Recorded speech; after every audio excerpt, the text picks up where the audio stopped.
أهلا.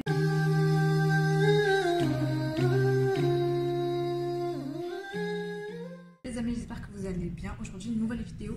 Une vidéo où je réponds en fait tout simplement aux questions de la BBC. Donc ouais, je suis passée sur la BBC, enfin sur leur page Instagram. Bon, ils ont pris vraiment que quelques extraits, donc je vous laisserai en barre d'infos l'extrait de la vidéo. Enfin, vous pourrez retrouver la vidéo sur leur page Instagram. Du coup, vous allez avoir la vidéo entière. Donc j'ai préféré vous la montrer entière, comme ça vous pouvez voir tout ce que j'ai voulu dire. Vous posez des questions sur l'islamophobie, sur les musulmans en France, sur ma place en fait en France, sur ce que j'ai pu vivre ou pas. Donc je pense que ça pourra intéresser beaucoup. Merci d'écouter jusqu'à la fin, de pas sortir les propos du contexte. Et cette vidéo en fait elle vient du cœur et c'est pour toutes les personnes qui sont je sais pas comment on les qualifie positivement en fait, mais qui sont toujours en train de dire ah bah si vous n'êtes pas content, bah rentrez. Peut-être qu'un jour ces gens-là vont comprendre que oui, il y a des gens qui vont partir dans d'autres pays parce qu'ils estiment que les pays que ces pays les accueilleront en tout cas d'une meilleure façon.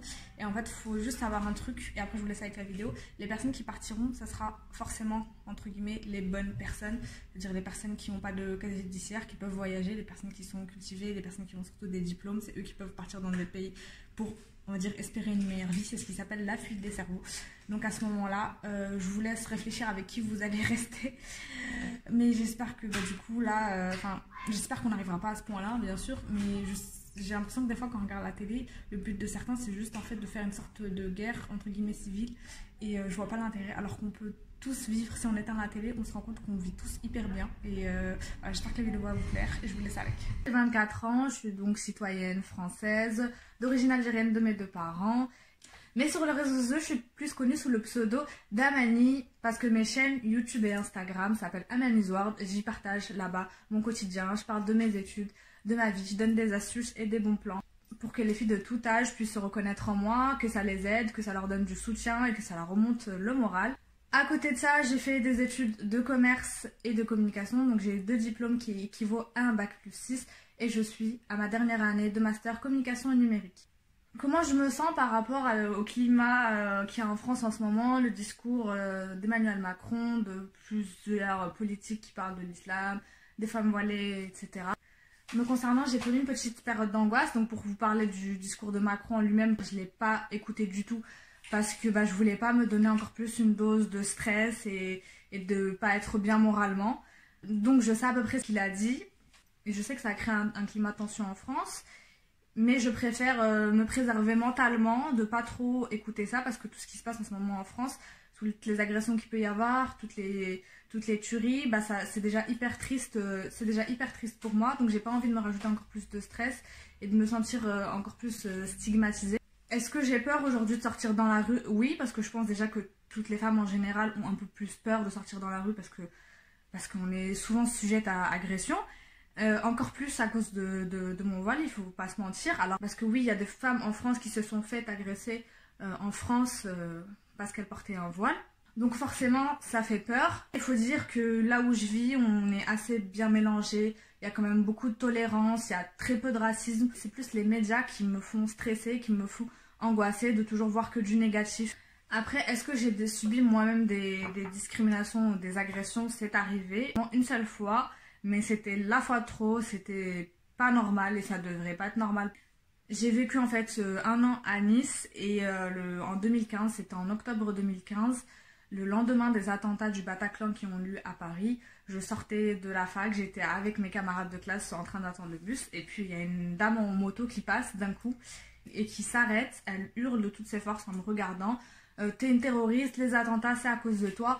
Rentre dans ton pays. Alors j'étais tellement choquée que j'ai pas répondu, je suis restée sur place et j'ai commencé à avoir les larmes aux yeux. Mes camarades qui étaient avec moi, heureusement j'étais pas toute seule parce que Dieu sait ce qui serait arrivé à ce moment-là, étant donné que je finissais à 18 h, donc il commençait à faire soir assez tôt.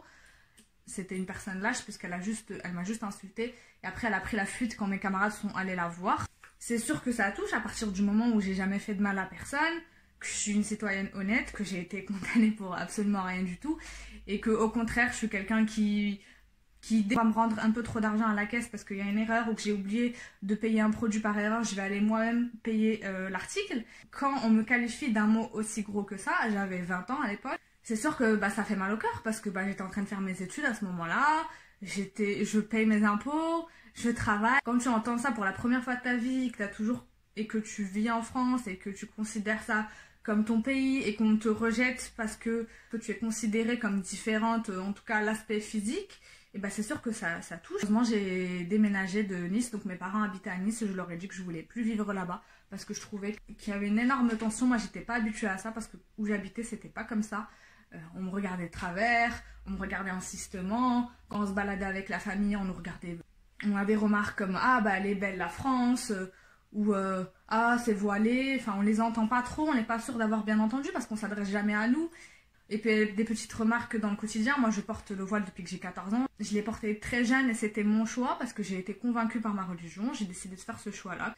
Comme certaines décident d'être à mon âge gothique ou de faire partie de je sais pas quel groupe de musique. Moi, j'ai décidé de porter le voile, c'était mon choix.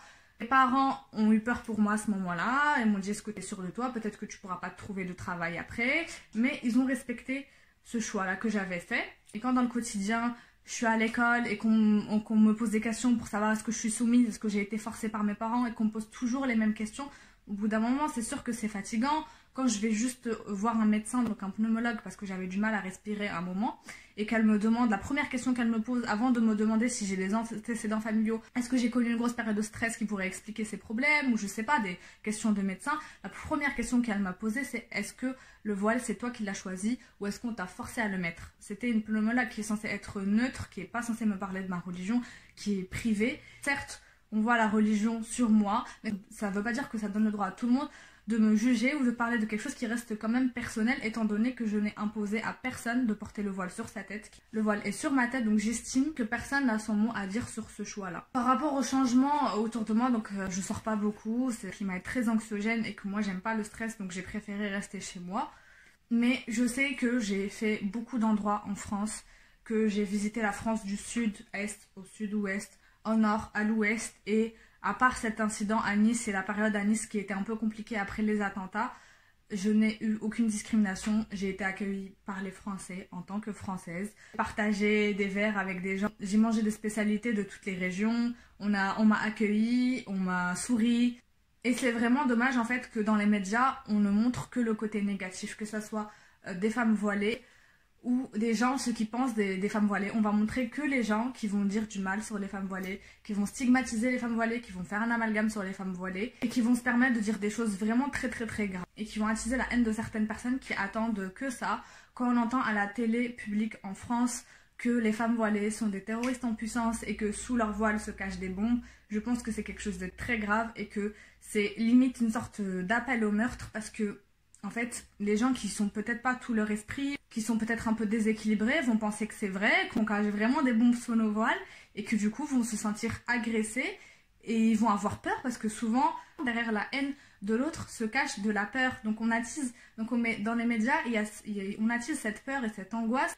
On a aujourd'hui dans nos médias des personnalités publiques comme Éric Zemmour qui ont été condamnés plusieurs fois pour incitation à la haine et qui parlent toujours dans les médias et qui continuent en fait à faire ce qu'ils ont toujours fait.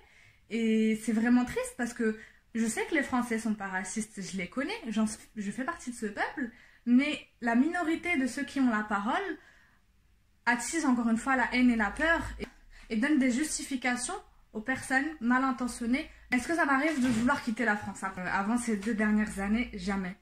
Jamais de la vie parce que j'étais très bien en France, parce que je travaille, mes parents travaillent, on a toute notre vie ici, toute notre famille, notre cocon proche est ici.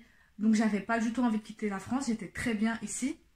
Mais je vois que ces dernières années, il y a une certaine minorité qui a de plus en plus d'espace dans les médias et qui assume de plus en plus sa haine envers les musulmans ou envers les femmes voilées ou envers les étrangers. Ce qui fait qu'on ne se sent pas en sécurité chez nous et qu'on a forcément envie d'aller ailleurs même si on est très bien ici. Moi, mon père, il est médecin, il a soigné des gens en France quasiment toute sa vie, il a sauvé des vies. Ma mère, elle a une maîtrise de langue et de traduction et elle a enseigné. On dit que c'est le métier le plus beau du monde parce qu'il sert à faire apprendre aux gens et qu'il sert à éduquer les futures générations. Et j'estime qu'on a été plus qu'utile à la France, étant donné qu'on paye nos impôts, et que grâce à ces impôts, on a participé à la construction des écoles, des routes, de payer les retraites de certains, de payer nos salaires. Et on était très bien jusqu'à là, ici. À force de voir ces discours de haine et de non-reconnaissance parfois de nos politiciens qui sont payés par nos impôts, de nos gouverneurs, des médias, l'amalgame entre la religion, les origines, la délinquance, tout est mélangé. Et ça fait forcément mal au cœur quand on est d'honnêtes citoyens, prendre ça tous les jours, de devoir expliquer ça aux enfants, de leur expliquer pourquoi il y a toute cette haine ambiante. Donc forcément quand je vois ce manque de reconnaissance, ça commence à peser sur le moral. Surtout que j'ai fait des longues études 6 ans après le bac, donc je me destine à un poste de responsabilité. Et que dans un coin de ma tête, je me dis que peut-être je trouverai jamais de travail à cause de mon voile ou à cause de mes origines. Forcément, je me dis qu'ailleurs, peut-être ça sera mieux. Parce qu'en France, on nous demande pour nous intégrer de renoncer à une partie de notre identité, une partie de nos croyances, une partie de notre histoire familiale, ce qui est pas possible pour personne, parce que c'est des choses qui nous tiennent à cœur, ce qui nous aide en fait tout simplement à se lever le matin et à comprendre pourquoi on fait les choses. C'est des motivations, c'est des moteurs dans la vie, et on peut tout simplement pas renoncer à ça, parce que ça fait partie de nous, et devoir renoncer à ça, c'est renoncer à une partie de notre identité, et ça serait se mentir une partie de sa vie, et donc être malheureux une partie de sa vie. Donc forcément, on a le choix entre soit se travestir pour plaire aux autres, et même comme ça, la différence se voit toujours. La différence ne se verra pas sur le voile, mais elle se verra par rapport au nom de famille, elle se verra par rapport à la couleur de peau, elle se verra par rapport aux cheveux. Donc même si on voudrait renoncer à certaines particularités, ces particularités qu'on peut changer, d'autres on ne peut pas les changer. Donc ça sera toujours comme ça, et dans ce cas-là, on risque d'être discriminé toute notre vie. C'est pour ces raisons que oui, j'ai déjà réfléchi à partir. Toute mon histoire et toute ma vie est en France, donc je ne sais pas quand est-ce que ça arrivera, où est-ce que ça sera, parce que dans tous les pays, il y a des points négatifs. Je suis comme une sorte d'apatride où j'ai nulle part où vraiment aller, et que si je veux construire mon avenir, ma future vie de famille, il faudrait que je reconstruise tout à zéro, et que je fasse ce que mes parents ont fait, que je quitte mon pays, que j'élève mes enfants dans un autre pays, que j'apprenne une autre langue, une autre civilisation, une autre culture. En soi, c'est quelque chose de bien, mais ça fait en même temps mal au cœur parce qu'on doit renoncer à plein de choses, et je ne sais pas si un jour je pourrai faire ce choix-là. Concernant la responsabilité de la communauté musulmane là-dedans, je pense qu'il faut juste être humain, ne pas mélanger, ne pas faire d'amalgame. Quand une personne brune aux yeux bleus tape sa femme, on ne va pas dire que toutes les personnes brunes aux yeux bleus sont violentes envers leur femme. On ne va pas demander à toutes les femmes mariées avec une personne brune avec les yeux bleus de divorcer. C'est injuste de désigner toute une communauté qui n'a absolument rien fait, qui paye ses impôts, qui va travailler, de devoir payer pour une minorité qui est visible et qui se comporte mal. En France, il y a des personnes qui se comportent mal tous les jours. Il y a des meurtres, il y a des cambriolages, il y a de la fraude fiscale, il y a des femmes qui se font violer. Et ça, c'est partout, dans toutes les tranches d'âge, dans toutes les classes sociales, dans toutes les religions, les non-religions, dans toutes les classes politiques ou pas. Il y a du mauvais partout. Si on devait faire payer le comportement négatif de certains Français pour tous les Français, je pense que ça serait pas juste. Ce n'est pas parce qu'on entend plus parler dans les médias de certains méfaits par certaines communautés que c'est les seuls et c'est ceux qui font le plus de méfaits. Au final, quand on regarde dans la rue, chez les voisins musulmans, c'est l'épicier, c'est le médecin, c'est la professeure d'histoire, c'est le dentiste, c'est monsieur, madame, tout le monde comme monsieur, madame, tout le monde. On n'est pas une entité soudée et organisée qui parlent de la même façon, qui pensent de la même façon, qui s'habillent de la même façon, qui ont même une pratique religieuse pareille. On est tous différents parce qu'on est des individus différents en fait, tout simplement.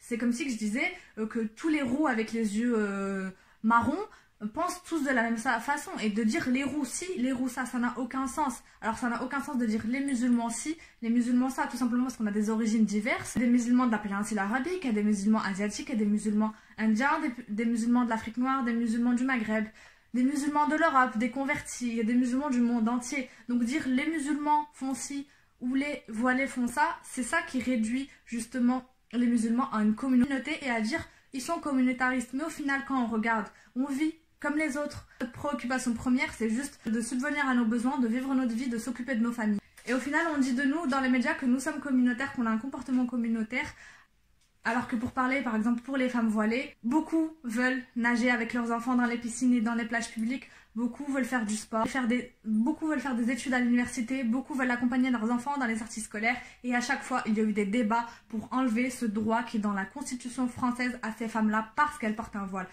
On a voulu leur interdire d'aller sur les plages publiques dans le sud de France. On a voulu leur interdire d'acheter des voiles spéciaux pour courir. On a voulu leur interdire d'aller dans certaines salles de sport. On a voulu leur interdire d'aller dans des piscines alors même que leurs maillots de bain sont complètement conformes. On a voulu leur interdire d'accompagner leurs enfants dans des sorties scolaires. On les exclut de ces activités-là parce qu'elles veulent justement s'ouvrir au monde et se mélanger. Et après, on dit qu'on est communautaire.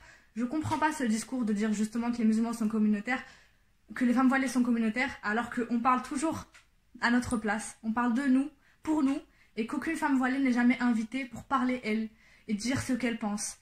Donc on laisse justement cette image de la femme voilée qui est soumise, qui ne fait pas d'études, n'est pas intelligente, parce qu'on ne laisse pas la parole aux premières concernées.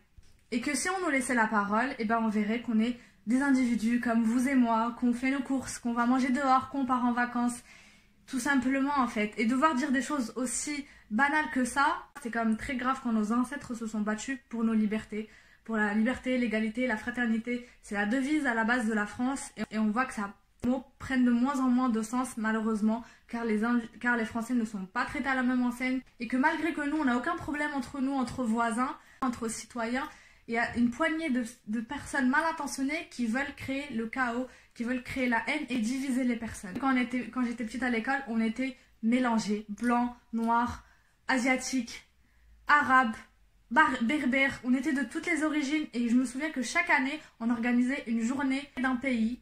Une fois c'était le Portugal, une fois c'était les Antilles, une fois c'était les pays arabes, et une fois c'était l'Amérique du Sud. Et chaque année on changeait. Et pendant ces journées-là, on apprenait la langue de ce pays.